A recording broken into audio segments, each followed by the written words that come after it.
नमस्कार, मैं हूँ राजकुमार अनुरागी और आप देख रहे हैं नवजागरण लाइव। वैसे तो इस समय देश में त्योहारों का मौसम शुरू हो गया है। नवरात्र, दिवाली, भैया दूज से लेकर छठ पूजा तक त्योहार ही त्योहार हैं।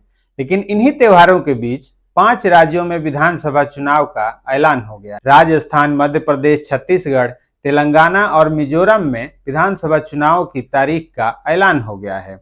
मुख्य चुनाव आयुक्त राजीव कुमार ने आज प्रेस कॉन्फ्रेंस में बताया कि छत्तीसगढ़ में 2 फेज में 7 और 17 नवंबर को वोटिंग होगी। इसके अलावा मध्य प्रदेश में 17 और राजस्थान में 23 नवंबर को सिंगल फेज में मतदान होगा। वहीं मिजोरम में 7 नवंबर और तेलंगाना में 30 नवंबर को एक ही फेज में वोट डाले जाएंगे। पांचों राज्यों में हुए इन चुनावों के नतीजे 3 दिसंबर को आएंगे। मुख्य चुनाव आयुक्त ने बताया कि इन राज्यों में कुल 16.14 करोड़ मतदाता हैं। इनमें 8.2 करोड़ पुरुष मतदाता जबकि 7.8 करोड़ महिला मतदाता हैं। इस बार 60.2 लाख नए मतदाता पहली बार वोट डालेंगे। पांचों राज्यों की 679 विधानसभा सीटों के लिए 1,77,000 पोलिंग स्टेशन बनाए गए हैं। 60,02,000 नए मतदाता पहली बार वोट डालेंगे। इनकी उम्र 18 से 19 वर्ष के बीच है। 15,39,000 वोटर ऐसे हैं जो 18 साल पूरे करने जा रहे हैं। अगर हम इन राज्यों में हुए पिछले विधानसभा चुनावों की बात करें तो मध्य प्रदेश विधानसभा चुनाव के बाद काफी सियासी ड्रामा हुआ था।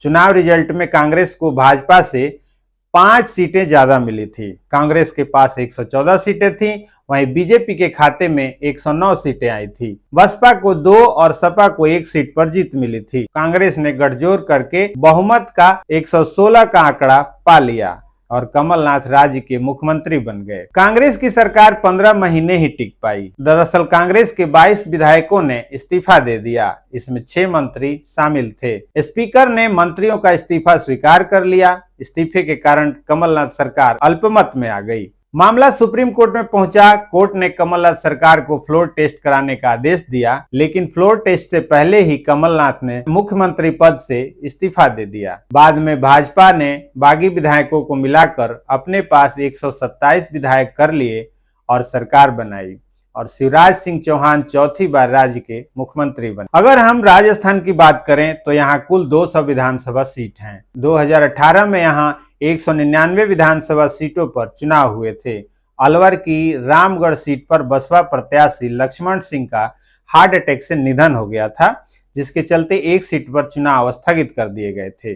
199 सीटों पर हुए चुनाव में कांग्रेस को 99 सीट मिली थी। राष्ट्रीय लोक दल ने यहाँ कांग्रेस को समर्थन किया, जिसके खाते में 1 सीट आई। इस तरह कांग्रेस को 100 सीटें मिली और सरकार बनाई। बाद में 2019 में हुए रामगढ़ सीट के चुनाव में भी कांग्रेस के उम्मीदवार जीती, जिससे कांग्रेस के पास 101 सीटें हो गई। वहां अशोक गहलोत राज्य के मुख्यमंत्री हैं। छत्तीसगढ़ में 2018 में हुए विधानसभा चुनाव में कांग्रेस ने 15 साल बाद सत्ता में वापसी। 90 सीटों पर हुए विधानसभा चुनाव के नतीजे में कांग्रेस को 2/3 बहुमत मिला। भाजपा के खाते में जहां सिर्फ 15 सीटें आई, वहीं कांग्रेस को 68 सीटें मिली थी। बाद में कुछ विधायकों ने पार्टी बदली। फिलहाल छत्तीसगढ़ में कांग्रेस के पास 71, भाजपा के पास 13, बसपा के पास 2 और 3 विधायक अजीत जोगी की पार्टी के हैं। 1 सीट खाली है। राज्य के मुख्यमंत्री भूपेश बघेल हैं। तेलंगाना में 2018 में हुए विधानसभा चुनाव में बीजेपी को सिर्फ 1 सीट मिली थी। मौजूदा मुख्यमंत्री के चंद्रशेखर राव की पार्टी तेलंगाना राष्ट्र समिति, जिसका 2022 में नाम बदलकर भारत राष्ट्र समिति कर दिया गया, को सबसे ज्यादा 88 सीटें मिली थी। वही कांग्रेस के खाते में 19 सीटें आई। मौजूदा स्थिति की बात करें तो सत्ताधारी पार्टी के पास इस वक्त 119 विधानसभा सीटों में से 101 विधायक हैं। वहीं असदुद्दीन ओवैसी की पार्टी AIMIM के पास 7 विधायक हैं, जबकि कांग्रेस के पास 5, भाजपा के पास 3, AIFB के पास 1 नॉमिनेटेड और 1 निर्दलीय विधायक। मिजोरम में 2018 विधानसभा चुनाव में 10 साल बाद मिजो नेशनल फ्रंट यानी MNF की वापसी हुई। कुल 40 सीटों पर हुए चुनाव में MNF को 26 सीटें मिली, वहीं कांग्रेस के खाते में 5 सीटें आई। इसके अलावा जोरम पीपुल्स मूवमेंट को 8 सीटें मिली थी और 1 सीट भाजपा के खाते में आई। मिजो नेशनल फ्रंट पार्टी ने जोरामथांगा को सीएम बनाया। विधानसभा की मौजूदा स्थिति की बात करें, मिजो नेशनल फ्रंट के पास इस समय 28 विधायक हैं। कांग्रेस के पास 5, जोरम पीपुल्स मूवमेंट के पास 1, भाजपा के पास 1 और 5 निर्दलीय हैं। केंद्र सरकार ने 18 से 22 सितंबर तक संसद का विशेष सत्र बुलाया था। उम्मीद थी कि इस सेशन में वन नेशन वन इलेक्शन से जुड़ा बिल पेश किया जाएगा, लेकिन मोदी सरकार ने महिला आरक्षण बिल पेश कर सबको चौंका दिया।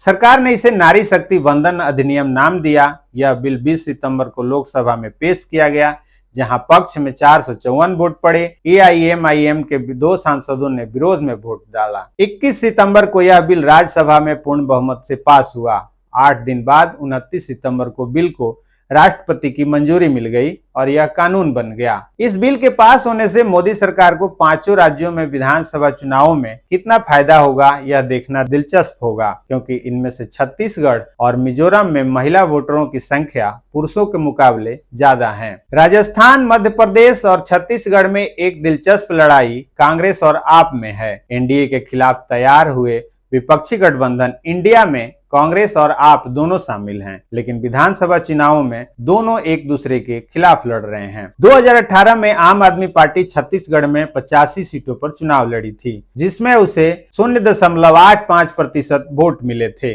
मध्य प्रदेश में वह 208 सीटों पर लड़ी, जिसमें उसे 0.66% वोट मिले थे। राजस्थान में आप 142 सीटों पर लड़ी और 0.38% वोट ला पाई थी। तेलंगाना में पार्टी 41 सीटों पर चुनाव लड़कर मात्र 0.06% वोट ही ला पाई। पिछले चुनाव का वोट प्रतिशत देखें तो कांग्रेस को इससे कोई नुकसान होता नहीं दिख रहा है। आज के लिए बस इतना ही। अगर आपको हमारा वीडियो अच्छा लगा हो तो कृपया इसे लाइक शेयर करें और चैनल को जरूर सब्सक्राइब करें। धन्यवाद।